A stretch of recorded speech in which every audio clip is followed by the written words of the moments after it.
And when you turn that last page, you almost feel like you say goodbye.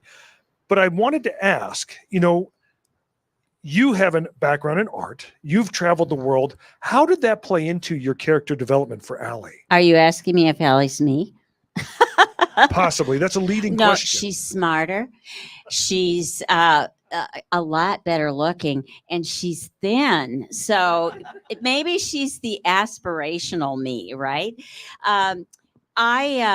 Yes, a lot of my own experience is in this book. And for those of you who read Attribution, which is a completely different story that takes place mostly in Spain, the idea I had came really from some very personal experience. And this time in 5 Days in Bogota, I wrote a long author's note about what is true in the book and what is not.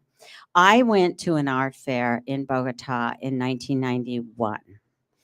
And a lot of what is in the story is written from the reality of that experience. And I too was a lot smarter, but my husband wasn't dead. I need to say that he was still alive, and my 2 kids were well cared for. But I thought it was better if the husband died. I don't know. No strings attached. It makes it easier. Yeah, exactly. It made it, as they always say when you're writing, when things are tough for your character, make them harder, right? So that the character is always facing big challenges, big mountains to climb. So does that sort of answer your question a little bit, or were you looking for more? Well, I was curious about your art experience in San Diego. Well, I owned an art gallery in San Diego, and I should probably start a little earlier. I studied Latin American art. I studied Latin American politics. I have a master's degree in that subject. And I ended up from a lot of, variety of ways, and including the fact that our ambassador to Argentina, a fellow named Ted Gildred, who is a San Diego person. If any of you are down that way, you may have known Ted, and his wife Stephanie invited me to the embassy in Argentina, in Buenos Aires, when they were there to meet some of the artists down there. And we went to Uruguay, some other places where our cultural attaches were very welcoming.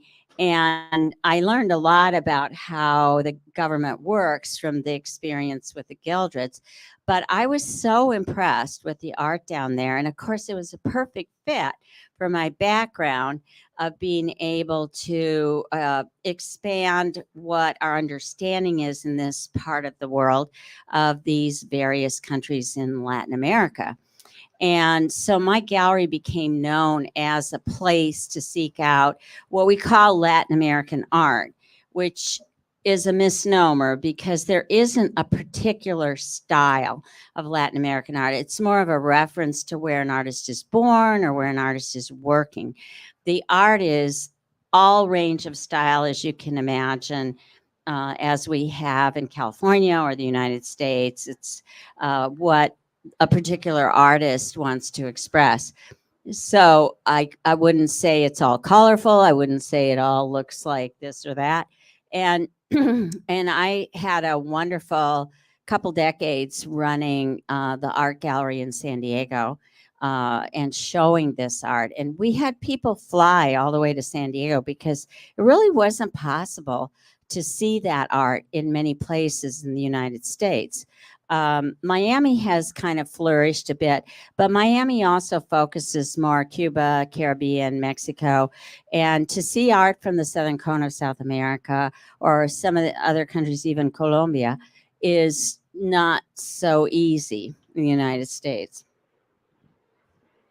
That's fascinating. And for those of you who haven't had a chance to read the book yet, I'll do a short pause.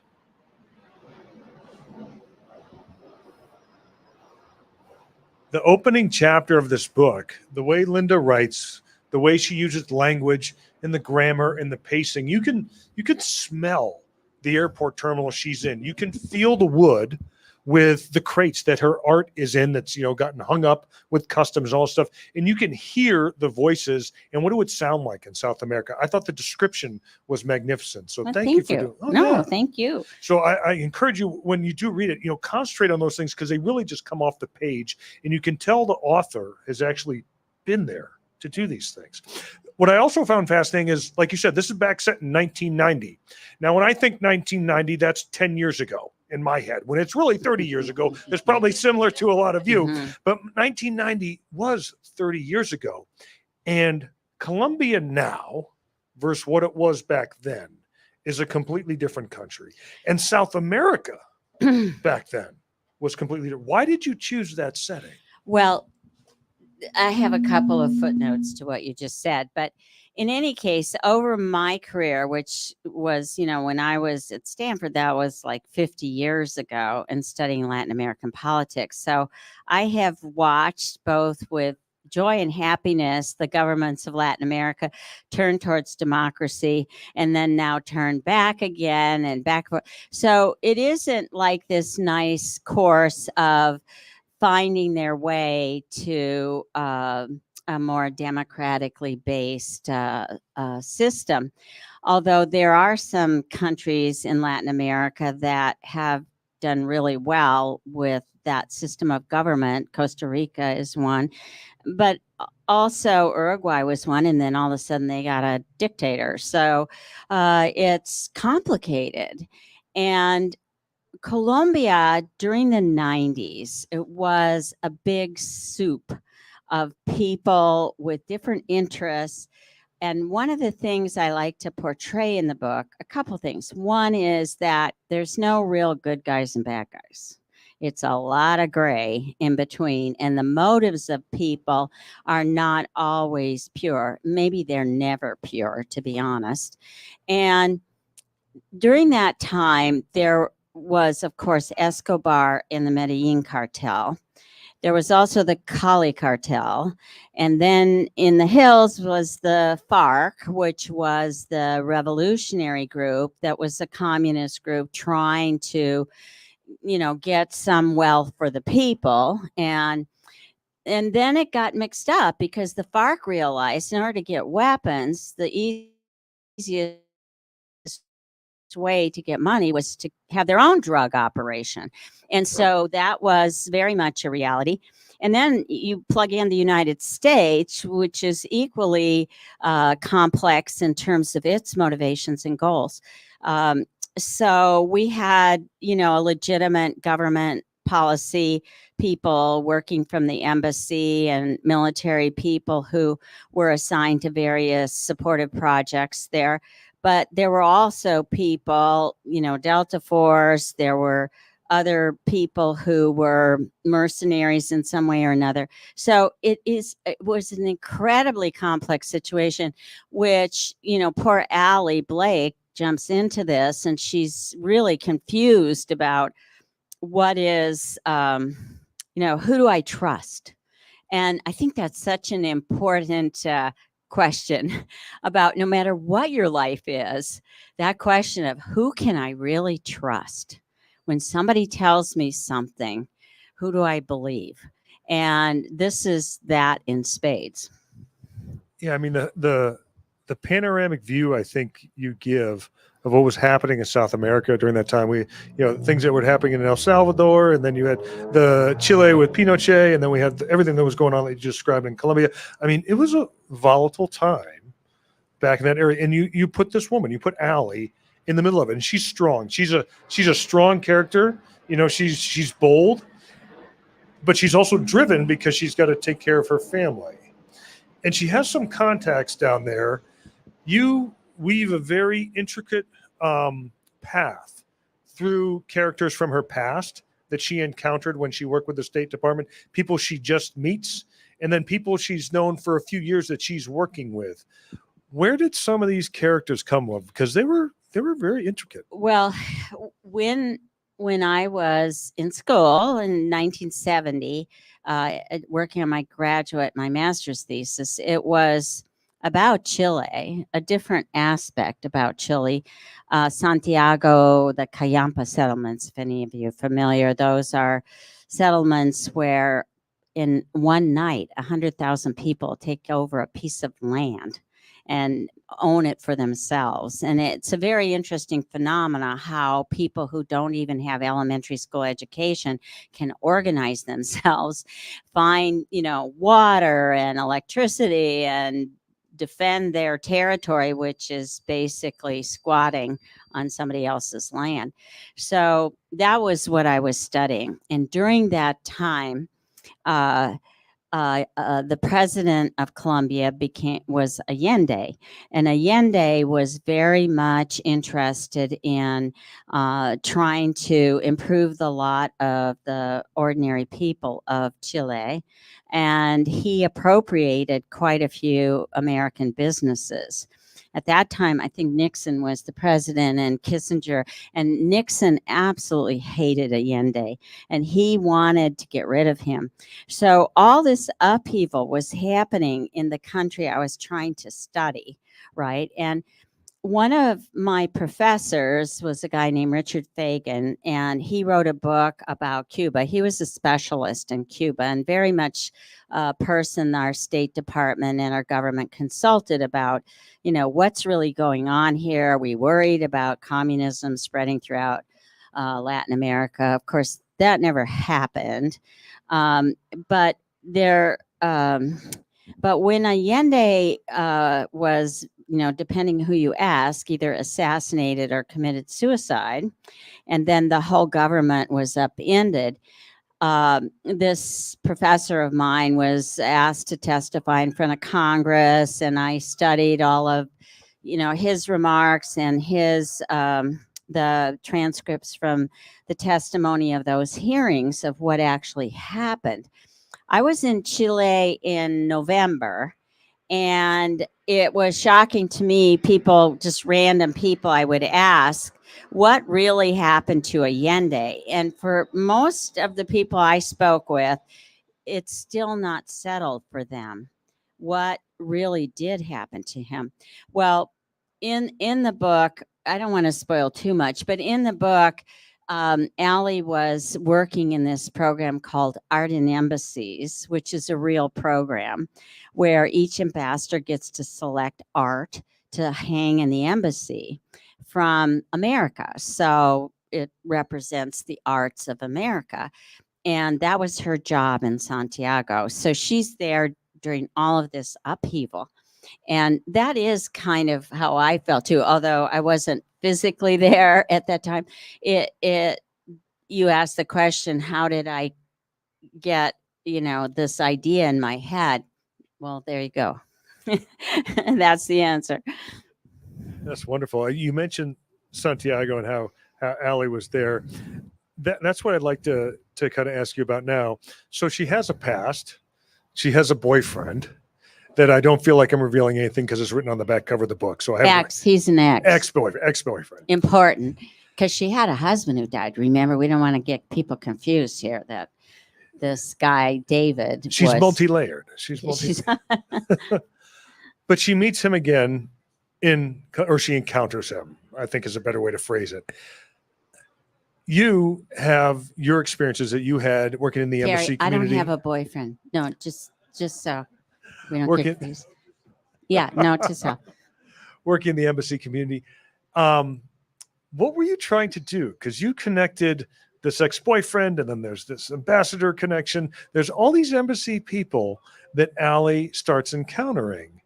What were you trying to show the reader with this environment? Well, I think we like things black and white, and they're not that way.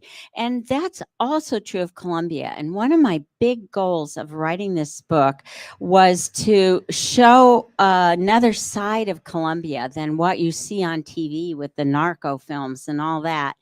That Colombia is an amazing country with this great history back to pre-Columbian times, and all of that culture is also reflected in the book.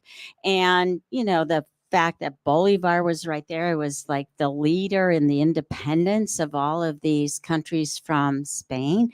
And I have been to Colombia many times since the 90s when I went to this first time I went to Bogota. And it is so beautiful, full of life. We had a book launch party on Wednesday night, and we had cumbia dancers, and we had a Colombian harp, and we had Colombian food.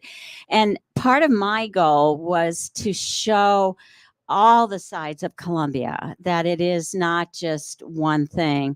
And I hope I succeeded. I got a call the other day from someone who has a huge podcast based in Bogota. And he is broadcast to all of North America and South America.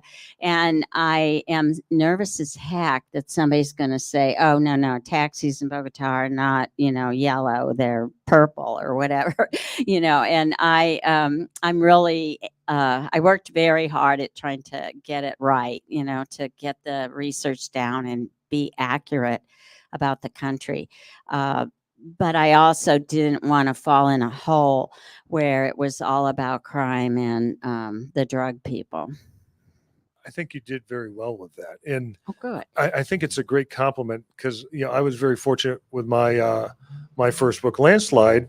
It was about Ukraine, and it was written before the Russian Federation. But I had a Ukrainian from Colorado who grew up in Ukraine. He's a police officer in Colorado, but he reached out and he was just flat. He just loved the book, and he said it was amazing. Everything you wrote with this. So to get a call from Colombia to be on a podcast, I think is pretty cool. The other thing that I liked about your book is you don't have a background in CIA, or at least that you've revealed to us. You weren't Special Forces, you weren't Delta Force, you weren't one of these things yet. You have Allie come up against all these folks, this conspiracy, whether it's the art element, whether it's the cartels, whether it's the FARC. And I thought you did a wonderful job as somebody who would have been on the outside, who would not have been in embassy in what's called the station involved in the operations. You described this person of what she would have seen on the outside and then how she had to think through all these problems. How did you go about that? Adam, are you trying to recruit me for the CIA? Just wondering. We We're can talk we're later. already We can done. talk later. We're Okay. already halfway there. The fact that we're up on stage. No, I would never do it. And actually, later when we're doing book signing, you can ask my husband about when he actually was recruited by the CIA. And when he was in Washington, he was describing this interview to me. I said, get on a plane, come home, and don't look back. Once they say, would you have a problem with living under an assumed identity? I said, that does not sound good to me. Because I studied political science, I was really deep into all the issues of all the players, all the actors. I mean, that's what you study when you study international politics. And so, and one of the things I loved about art is I realized that a lot of people who would say, I'm really not interested in all that, that's somebody else's book. I found that people would come to understand a country very much through the art that was being made, from understanding the artists. I had artists in my gallery that lived in Buenos Aires during horrible times when horrible things happened. Same with Uruguay. And they, for many years, could not show their art because they might be in prison for making that art. So it's impossible to separate all the dynamics of what's going on in the political environment of a country from its arts, from its history, from its social and economic situation.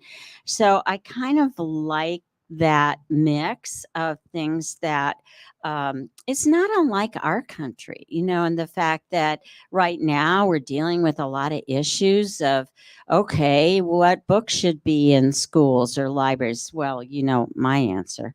And I really love that idea that you look at a country as a big, well, not a melt, a big salad of all these components that's mixed together. It's a big tapestry that you Yes. yeah. Good word. Now, without revealing anything for the book, there is an element of art forgeries. And so when I was reading this book, I also recalled another book I read by Daniel Silva. Some of you might know he's a very lesser known author, but it was called A Portrait of an Unknown Woman. Right. And it was about art forgeries and being sold and stuff like that. In the real world, can you talk a little bit about art forgeries in that criminal market? Sure. Well, my favorite story is probably one of the best known artists from Colombia is Botero, right? And Sotheby's printed a catalog of auction of South American art. Every year they have a Latin American art auction. And on the cover was a Botero that they were auctioning off. And a collector from Mexico reached out to them and said, I own that painting, and that's not the painting. And so, actually, Sotheby's, how embarrassing, right? That the person who submitted this painting to Sotheby's had somehow ended up with a painting that was a fake. And it's probably a lot easier to fake a contemporary painting than it is a very old painting. Like in Attribution, as some of you who've read it know, that art in that book was about 400 or 500 years old. And now you're talking, you have to buy canvas that is that old because they have chemical tests that can tell you how old and even where the linen fibers came from. I mean, it's very sophisticated. The pigments, they can tell if the pigments have certain chemicals that didn't exist back when. And x-rays of things, it's very difficult. And the one thing that's kind of, I think, in forgeries, it's like when you do an x-ray of a painting and you can see the underpainting. So you see if an artist thought, well, the hand should be here, but then the final painting, the hand is here or something. You see that on an x-ray. And the truth is, you never see those on a fake. Why? Because the fake, they know exactly what the final thing is going to look like, That's right? fascinating. Isn't it Wow. fascinating? And when I was involved with art, and I went to a lecture at the San Diego Museum of Art where a curator had found a painting he was trying to attribute, and I was just riveted. I thought, this is so interesting how you go about looking. And if you like this topic, there's a BBC program called Fake or Fortune, and I urge you to look at it because they take all the artworks in the National Trust of the UK and the various houses or galleries that have this art will submit it and say, well, we've been told it's a Rubens, but is it a Rubens? We've been told it's a Rembrandt, or is it a Rembrandt? And so they go about this process of trying to decide what the painting is. Now, in forging modern works, there are details that, for example, I know one artist that he always puts a little fleck of white in the iris of the eye. And if you see a painting that someone says is by him and that fleck of white is not there, you know immediately. But modern forgers have gotten a lot better than, they're very sophisticated. And of course, with all the digitization and so forth, they have more tools. I loved working with living artists because that was a piece of cake. You would just say, is that by you? No. It's very easy. And when you get art purchased directly from the artist, or you purchase it from a gallery that works directly with the artist, you can come like these book talks, you can go and meet the artist.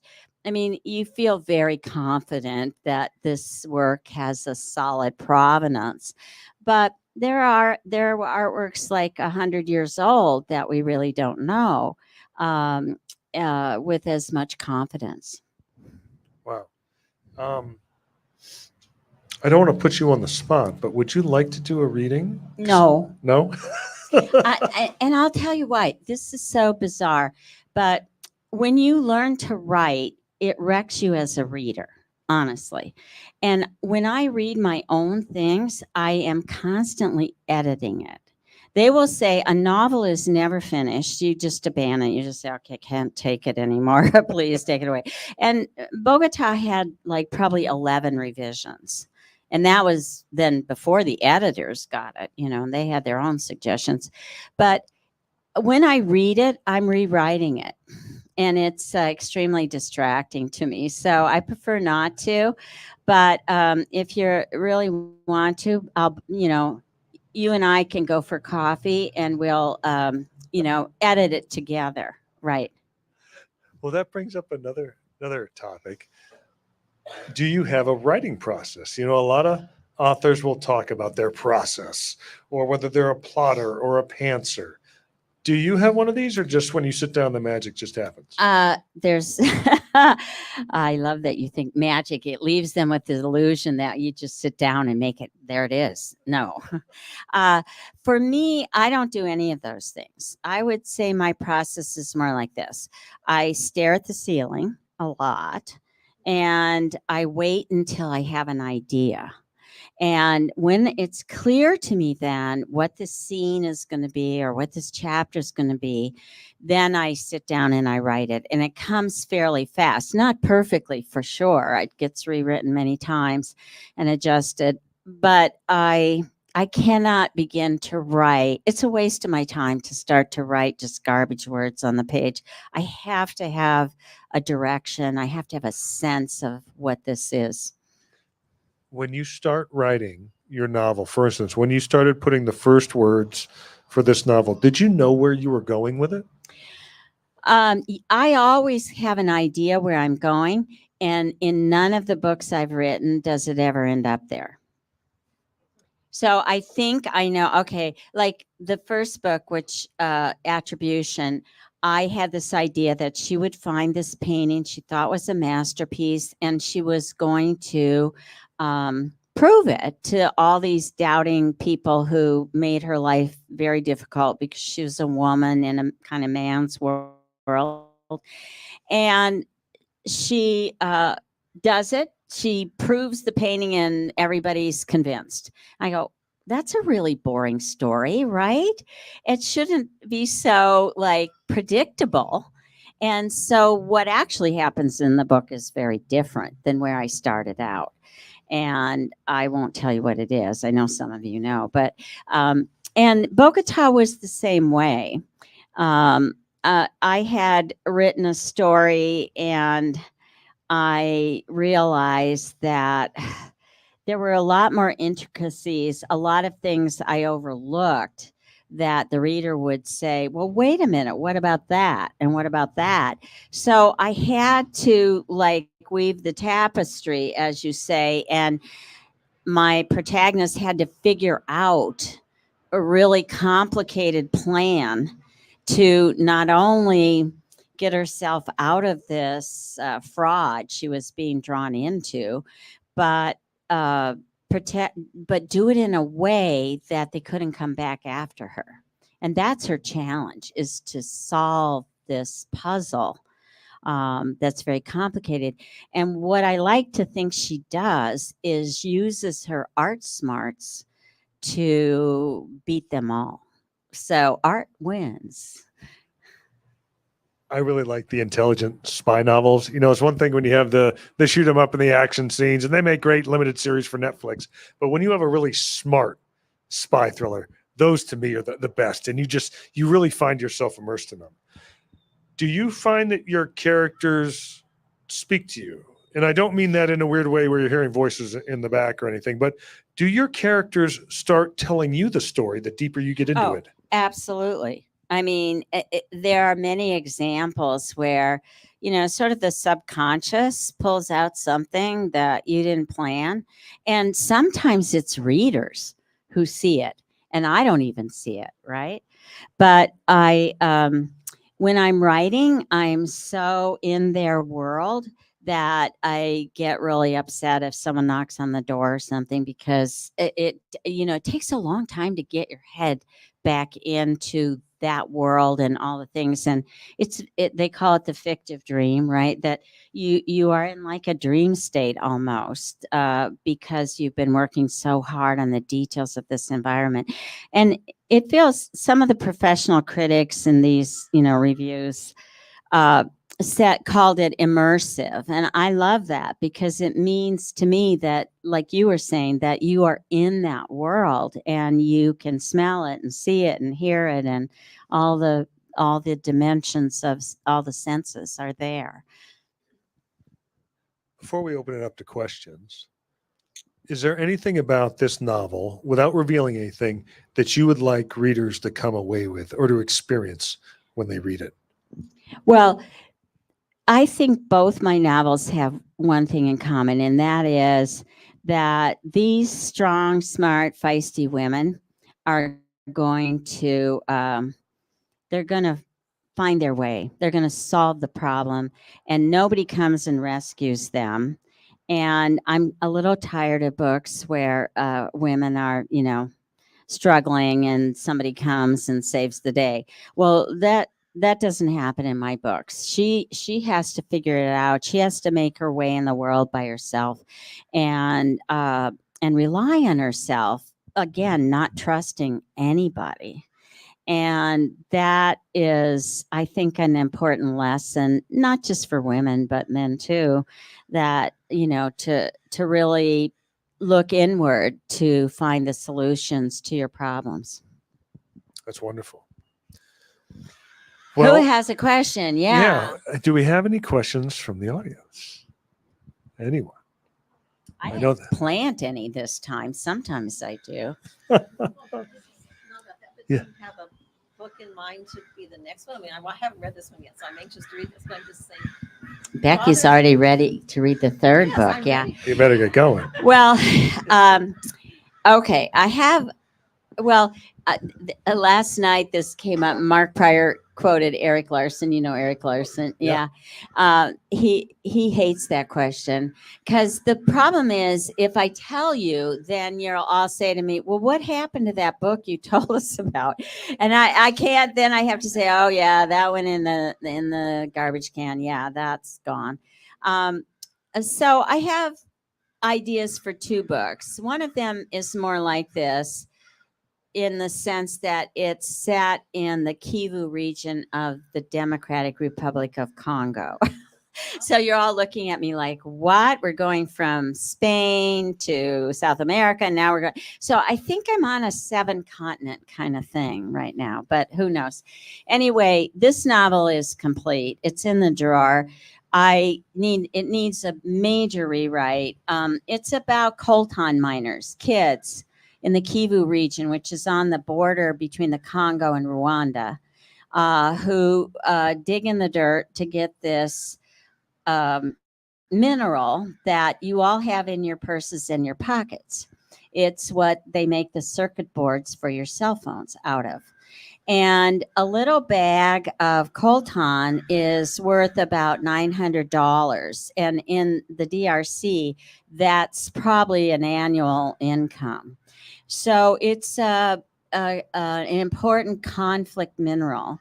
And the fighting that goes on over this, and in that region, millions of people have died, and we never read about it. When this happens, when I learn of things like this, I think then I'm on a mission to say, wake up, everybody. Who knew millions of people are dying over these conflicts, and we are not even writing it on the front page of our paper, right? So I got excited about that at one point, and the refugees that came from there, I interviewed them, and I was very interested to write that story. It has, pirates. At the time, I was living on a ship, and we traveled in those areas, between Madagascar and Africa, and there were a lot of pirates there. There's pirates now in Western Africa. And we had quite a few adventures on our ship trying to avoid these pirates, even though it was a huge ship. And, there were always 150, 200 of us on there. And people always said, no, no, no, pirates would rather take a big oil ship than all of us because we're a pain even if we're not hostages, right? So That's true. And along those lines, how long does it take you to write, just the actual writing of it? I know there's the processing and editing for each of these books. So the attribution and this one, and then, like you said, the other one's in the pocket on your desk. So the question was, how long does it take to write a book? Not edit it, but finish the first draft, I guess what you're saying. And the answer is different for each book. I would say for Attribution, I started Attribution about 2015. It came out in 22. I had the idea for 5 Days in Bogota way back in 2010, and that I rewrote the whole thing, and it probably took me 3-4 years to rewrite it.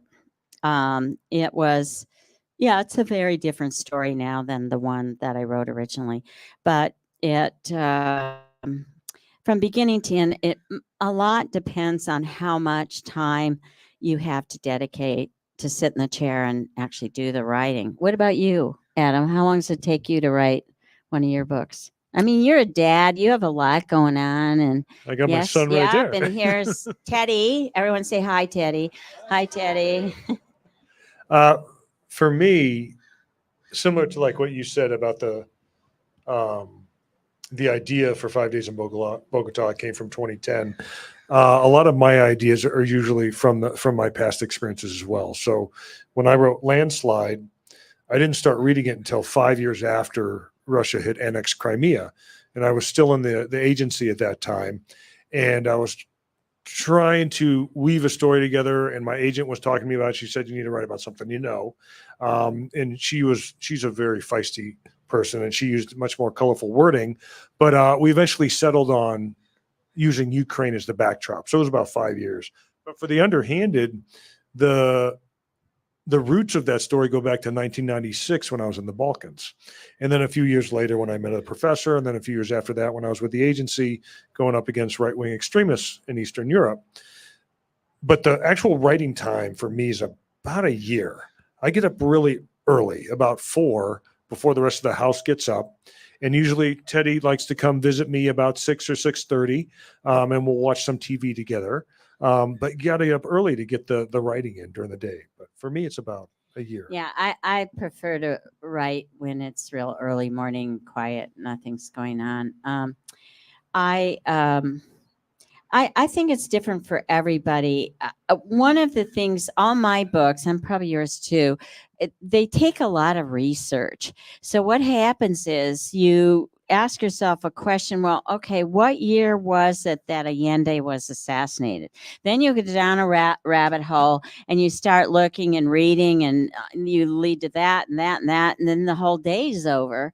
And that all has a benefit because it comes back in the book in sometimes subtle ways, but it's also for me critical because I don't want to try to add this element, not just that you're reading the book because it's a good story and you believe that the character is an interesting character, but also because you have the opportunity to pick up a little bit here and there of educate, learn something new. And that makes me really happy when people come back to me. The social media person that I work with very closely all the time, she said to me after she read Attribution, she said, I never had any idea that the reason they used gold leaf frames in the Renaissance and the Baroque was to capture the candlelight and bring it, reflect it off the frame onto the painting before we had electricity. Isn't that interesting? And, well, I didn't make it up, but there, it's those little things that it takes a lot of work, a lot of hours to make sure you get them right. Do you try to do research if you can, in the areas you're writing about? Oh yes. Meaning physically.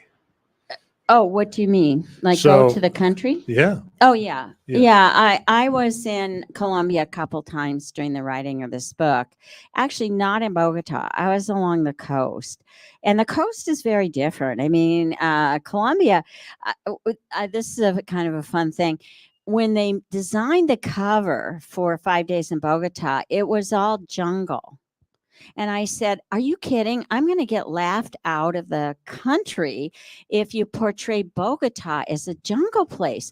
Bogota is 9,000 feet in the air. It is," I said, "think Denver, not Acapulco, you know?" And so that ended up in a lot of changes. But it's interesting how it would be easy to stumble and make a big sort of faux pas if you didn't know that Bogota is not a jungle. I think we have time for one more question. That way we can you can sign some books. Is there any other questions we have from the audience? Anything at all? Yes. Yes. Yes. Both my books, I picked a title and there was never a conversation. I do have one little regret about the title because people like to put a number and not write out F-I-V-E. And I also learned that there's a million fives of something, five, points about this, or 5 days in Paris or whatever. So I get a little nervous people won't find it, but it has the bright colors of the Colombian flag on the cover. So I think it's recognizable. And also I have a very common name, Linda Moore.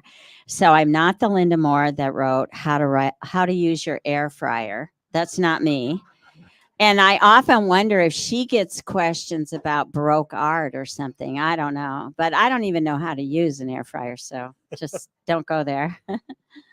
Well, in just a few closing words, for those of you who are waiting to read this book, you're going to love the language. It's intimate, it's engaging, it's going to draw you in. There's a beautiful conspiracy that's wrapped around through multiple layers and characters that's going to keep you guessing. And it's just a really entertaining read. I think I read it over 2 days. Yeah, people tell me they can't stop. I've been accused of robbing people of a lot of sleep. So That's a good thing. It is a good thing, but I apologize in advance if that's you. Linda, thank you so much Oh for no, sharing your thank time you, with us tonight. Adam. This is Really, it wonderful. was nice you took the time. Thank you. So I'm not really sure, Nick. Maybe you know how this works. So I think there's books there, and Nick can take your credit card or whatever. You have the iPad to do the transaction, and I will stand toward the back there and sign your books for you. And we also have some copies of Attribution, the first book, if you were intrigued to read that one too. So thank you again. I appreciate. If you want to ask me a question you didn't think of, my website is lindamoreauthor.com, and you're welcome to email me there.